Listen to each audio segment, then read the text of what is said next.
नमस्कार। आज हम देखेंगे नॉर्मल प्रोबेबिलिटी के क्वेश्चन कैसे सॉल्व किए जाते हैं। इसके लिए हमने इग्नू के मैनेजमेंट प्रोग्राम के MS-008 quantitative analysis for managerial applications के टर्म एंड एग्जामिनेशन जून 2019 का क्वेश्चन 3 लिया है, जो कि हमारे इस MS-008 पेपर के इस प्रश्न पत्र के कई सारे न्यूमेरिकल क्वेश्चन सॉल्व जो हमने किए हैं उसकी कड़ी में है। आइए हम देखते हैं क्वेश्चन को। ये दिया है, for a set of 1000 observations known to be normally distributed, the mean is 534 and SD is 13.5 centimeter. How many observations are likely to exceed 561? How many will be between 520 and 547.5? और हमें question में tabulated value दे रखी है, ज्यादातर नहीं दी जाती है, कुछ क्वेश्चंस में दे दी जाती है। प्रोबेबिलिटी जो हम वेरिएबल यूज करेंगे बिटवीन 0 एंड 1 हो 0.3413 एंड प्रोबेबिलिटी बिटवीन 0 एंड 2 की दे रखी 0.4772। तो फर्स्ट पार्ट देखते हैं क्वेश्चन का। तो मान लीजिए हम इस वेरिएबल को x मानते हैं, तो हमें इस क्वेश्चन में क्या क्या दे रखा है आप देखिए। मीन दे रखा है 534 सेंटीमीटर, स्टैंडर्ड दे रखा है 13.5 सेंटीमीटर। तो हमने लिख दिया given mean is 534 and standard deviation sigma is 13.5। और आप देखिए हमें क्या निकालना है। इसने पूछा है how many observations are likely to exceed 561। तो इसके लिए हमें पहले प्रोबेबिलिटी निकालनी पड़ेगी, probability that x is greater than 561। और दूसरा पूछा इसने बिटवीन 520 एंड 547.5। तो इसके लिए हमें ये प्रोबेबिलिटी निकालनी पड़ेगी x greater than equal to 520.5 and less than equal to 547.5। तो ये बिटवीन का हो जाएगा। तो पहला हम करते हैं probability of x greater than 561। तो जो नॉर्मल कर्व है जिसका मीन 534 और उसका एरिया हमें निकालना है, तो ये मिलेगा हमें नॉर्मल कर्व। ध्यान रखिए जब भी नॉर्मल डिस्ट्रीब्यूशन का क्वेश्चन हो तो आप कर्व जरूर बनाइए। कर्व बनाने से हमें विजुअली क्लियर हो जाता है हमें क्या चाहिए। आप देखिए नॉर्मल डिस्ट्रीब्यूशन में मीन यहां पे सेंटर पे होता है और हमें x हमने यहां रखा, हमें ये एरिया निकालना है। नॉर्मल डिस्ट्रीब्यूशन में प्रोबेबिलिटी को एरिया से कैलकुलेट करके निकालते हैं। तो ये एरिया होगा x ग्रेटर देन 561 और ये वाला एरिया जो बचा हुआ एरिया है ये है x लेस देन 561। तो सबसे पहले हमें कोई भी नॉर्मल डिस्ट्रीब्यूशन को प्रोबेबिलिटी निकालने के लिए उसको कन्वर्ट करना पड़ता है स्टैंडर्ड नॉर्मल डिस्ट्रीब्यूशन पे। तो हम जो है नॉर्मल वेरिएबल x है इसको स्टैंडर्ड नॉर्मल वेरिएबल z में कन्वर्ट करेंगे। तो आइए देखें हम कैसे करते हैं। ये हमारा नॉर्मल डिस्ट्रीब्यूशन है जो जिसका कोई मीन होता है और कोई स्टैंडर्ड डेविएशन होता है। इसको हम इस फॉर्मूला से कन्वर्ट कर देते हैं स्टैंडर्ड नॉर्मल डिस्ट्रीब्यूशन पे। और स्टैंडर्ड नॉर्मल डिस्ट्रीब्यूशन किसको बोलते हैं आपको ध्यान रखना है। जो इस नॉर्मल डिस्ट्रीब्यूशन का मीन 0 और स्टैंडर्ड डेविएशन 1 होता है उसको हम स्टैंडर्ड नॉर्मल डिस्ट्रीब्यूशन कहते हैं। ध्यान रखिए कोई भी नॉर्मल डिस्ट्रीब्यूशन जिसका मीन है 0, स्टैंडर्ड डेविएशन है 1, इसको हम स्टैंडर्ड नॉर्मल डिस्ट्रीब्यूशन बोलते हैं। हम कन्वर्ट क्यों करते हैं किसी भी नॉर्मल डिस्ट्रीब्यूशन को स्टैंडर्ड नॉर्मल डिस्ट्रीब्यूशन में? वो हम इसलिए कन्वर्ट करते हैं क्योंकि स्टैंडर्ड नॉर्मल डिस्ट्रीब्यूशन के लिए हमारे पास टेबुलेटेड प्रोबेबिलिटीज की टेबल अवेलेबल होती है। तो इसीलिए हम किसी भी नॉर्मल डिस्ट्रीब्यूशन को स्टैंडर्ड नॉर्मल डिस्ट्रीब्यूशन में अगर कन्वर्ट कर लेंगे तो हमें उसकी प्रोबेबिलिटीज निकालना इजी हो जाता है। तो हमारा फॉर्मूला आप ध्यान रखिएगा, z is equal to x minus mu upon sigma. तो इस फॉर्मूला को हम इस्तेमाल करते हैं तो x की जगह हमने लिखा 561, म्यू की जगह लिखा है 534 और सिग्मा क्वेश्चन में दिया है 13.5। जब हम इसको सॉल्व करते हैं तो हमें मिलता है 27/13.5 और हमें z की वैल्यू मिल जाती है 2, z इज इक्वल टू 2। तो ध्यान दीजिए जो x में 561 है वो z में 2 है। इसको हम ऐसे हैं कि x तो ट्रांसफॉर्म हो गया है z में, और इससे क्या हुआ है, म्यू ट्रांसफॉर्म हो गया है, जो 534 था वो स्टैंडर्ड नॉर्मल में आके 0 हो गया है, और जो x 561 था वो स्टैंडर्ड नॉर्मल में आके z इक्वल टू 2 हो गया है। तो जब x ट्रांसफॉर्म हो रहा है z में तो इसको हम बोलते हैं ट्रांसफॉर्मेशन, लेकिन एरिया सेम रहता है। जो एरिया हमें x में ग्रेटर देन 561 के लिए मिलेगा वही एरिया हमें z में ग्रेटर देन 2 के लिए मिलेगा। और हमने कन्वर्ट क्यों किया इस x को z में, क्योंकि z के लिए हमारे पास टेबल अवेलेबल होती है। तो एरिया हो गया सेम। अब आइए देखिए हम आगे क्या करते हैं। तो आइए इसको ऐसे समझते हैं, या तो हम प्रोबेबिलिटी x ग्रेटर देन 561 निकाल लें, या हम निकाल लें प्रोबेबिलिटी z ग्रेटर देन 2। एक ही बात रहेगी। इसको मैंने लिखा है देखिए ऐसे 0.5 minus tab 2, tab 2 means tabulated value of 2। ये 0.5 और ये टैब 2 क्या है, ध्यान देंगे जब हमको नॉर्मल डिस्ट्रीब्यूशन की टेबल होती है उसमें टेबल में ये 0 से लेके और z तक की वैल्यू दी होती है। यहां की वैल्यू, ये जो मैं शेड कर रहा हूं एरिया, इसकी वैल्यू दी होती है। अब मुझे क्या चाहिए, इस ब्लैक एरिया की वैल्यू चाहिए। नॉर्मल डिस्ट्रीब्यूशन में ये जो सेंट्रल लाइन है ये इसको दो पार्ट में डिवाइड करती है। इधर का एरिया 50% यानी 0.5 और इधर का एरिया 50% यानी 0.5। तो टेबल में यहां से यहां तक की वैल्यू तो है मेरे पास, और ये वैल्यू चाहिए मुझे। तो अगर मैं टेबल की वैल्यू को 0.5 से माइनस कर दूंगा तो ये वैल्यू बच जाएगी।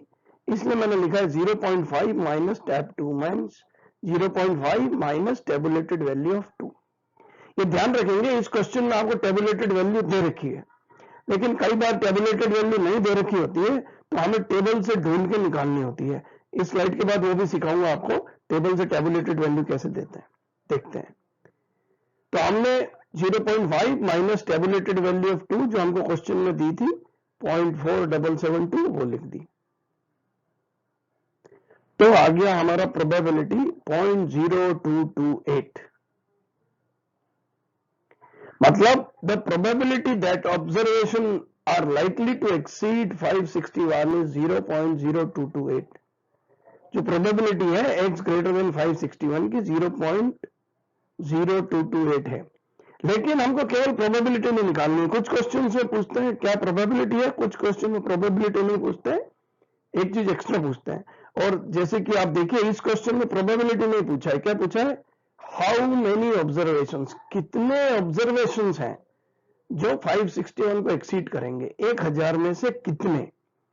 तो उसके लिए हमें क्या करना पड़ेगा, observations which are likely to exceed 561, हमें इस प्रोबेबिलिटी को 1000 से मल्टीप्लाई करना पड़ेगा, क्योंकि हमें निकालना है 1000 में से कितने ऑब्जर्वेशन एक्सीड करेंगे 561 को। तो जब हमने इसको मल्टीप्लाई किया तो आया 22.8। चूंकि नंबर ऑफ ऑब्जर्वेशन है तो अप्रोक्सीमेटली हमने लिख दिया 23। तो हमारा ए पार्ट का आंसर आया 23।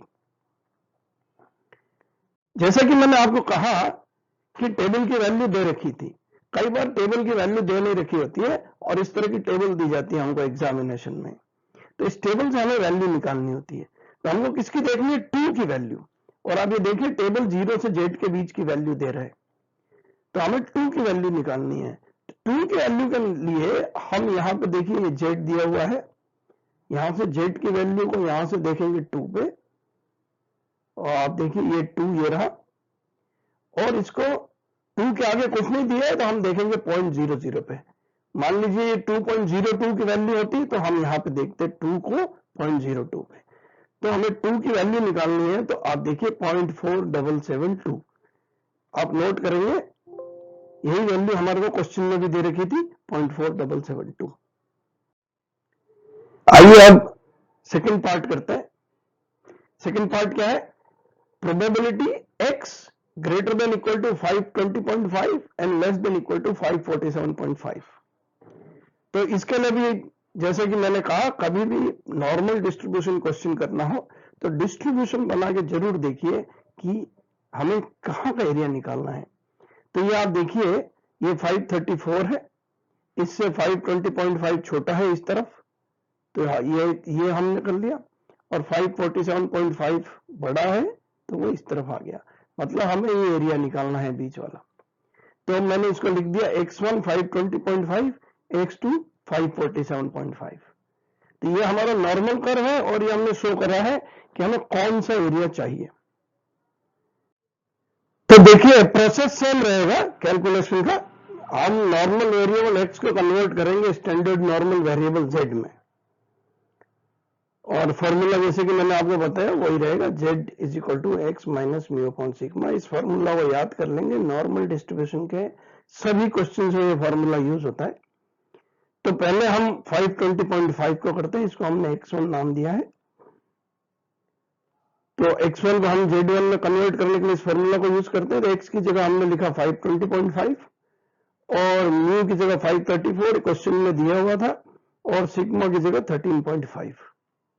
जब हमने इसको सॉल्व किया तो हमको मिला z1 इज इक्वल टू -1, मतलब कि जो x1 में 520.5 था वो z1 में आके -1 हो गया है।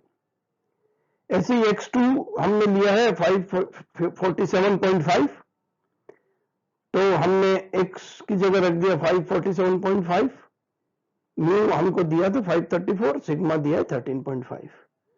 इसको जब हमने सॉल्व किया तो हमें मिला z2 इज इक्वल टू 1, मतलब जो x2 में 547.5 था वो z2 में आके 1 हो गया है। आइए अब देखते हैं,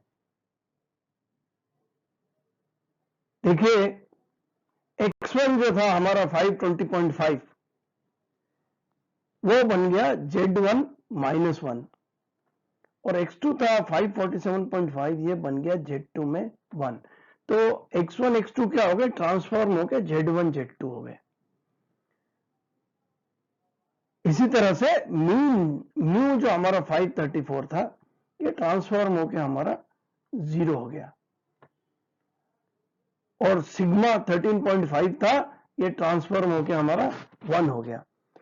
जैसे कि हमने पहले बात करी थी, स्टैंडर्ड नॉर्मल डिस्ट्रीब्यूशन क्या होता है, जिसका मीन 0 सिग्मा 1। कोई भी नॉर्मल डिस्ट्रीब्यूशन जिसका मीन 0 सिग्मा 1 है उसको हम स्टैंडर्ड नॉर्मल डिस्ट्रीब्यूशन बोलते हैं। तो देखिए 520.5 बन गया है x1 वाला, z1 में -1, एंड 547.5 बन गया है 1, लेकिन एरिया सेम रहा है, जो एरिया x1 x2 का था वही एरिया z1 z2 के बीच का रहेगा। अब हम इसको देखते हैं, इसका मतलब हुआ या तो हम प्रोबेबिलिटी निकाल लें x बिटवीन 520.5 और 547.5 की, या हम प्रोबेबिलिटी निकाल लें z बिटवीन -1 और 1 की, एक ही बात है। और z बिटवीन -1 और 1 क्यों लिया हमने, क्योंकि z के लिए हमें प्रोबेबिलिटी टेबल अवेलेबल है। तो मैंने इसको लिखा tabulated value of 1 plus tabulated value of 1। ये -1 है, मैंने इसको 1 क्यों लिखा यहां पे, ये इसलिए लिखा है क्योंकि जो हमारी नॉर्मल डिस्ट्रीब्यूशन की टेबल है, जिस और हमारे को क्वेश्चन में भी जो वैल्यू दे रखी है वो 0 से 1 के बीच में दे रखी है, 0 से -1 के बीच में नहीं दे रखी है। नॉर्मल डिस्ट्रीब्यूशन की टेबल में एरिया हमें पॉजिटिव साइड का ही दिया जाता है, 0 से z के बीच का, नेगेटिव का नहीं दिया जाता है। नेगेटिव का एरिया के लिए हम पॉजिटिव का ही एरिया देखते हैं, चूंकि एरिया है तो एरिया नेगेटिव होता नहीं है, तो पॉजिटिव साइड का जो एरिया देखते हैं वही इक्वल टू नेगेटिव साइड का एरिया होता है नॉर्मल डिस्ट्रीब्यूशन में। आप देखिए नॉर्मल डिस्ट्रीब्यूशन एक सिमेट्रिकल डिस्ट्रीब्यूशन है, और इसका राइट हैंड साइड और लेफ्ट हैंड साइड दोनों सेम होता है, इसलिए हम राइट हैंड साइड का एरिया देख लेते हैं, वही एरिया लेफ्ट हैंड साइड का होता है। तो हमें क्वेश्चन में वैल्यू दे रखी है प्रोबेबिलिटी 0 से 1 के बीच की जेड की 0.3413, तो इसीलिए मैंने -1 के लिए भी 0.3413 लिखा, +1 के लिए भी 0.3413 लिखा। तो हमें मिल गया प्रोबेबिलिटी 0.6826।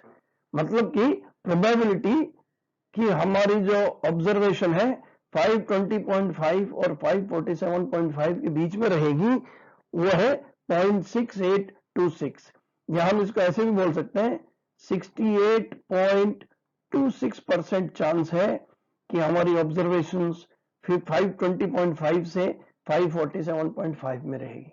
लेकिन हमें प्रोबेबिलिटी तो निकालनी नहीं है। क्वेश्चन में देखिए क्या पूछ रहा है, हाउ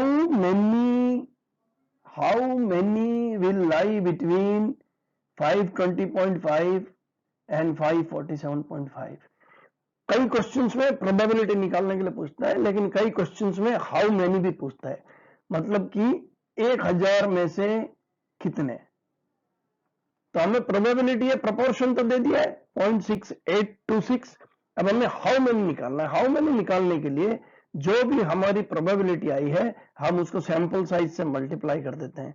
तो हमारी सैंपल साइज दे रखी है 1000, इससे हमने 0.6826 को मल्टीप्लाई कर दिया, तो आया 682.6।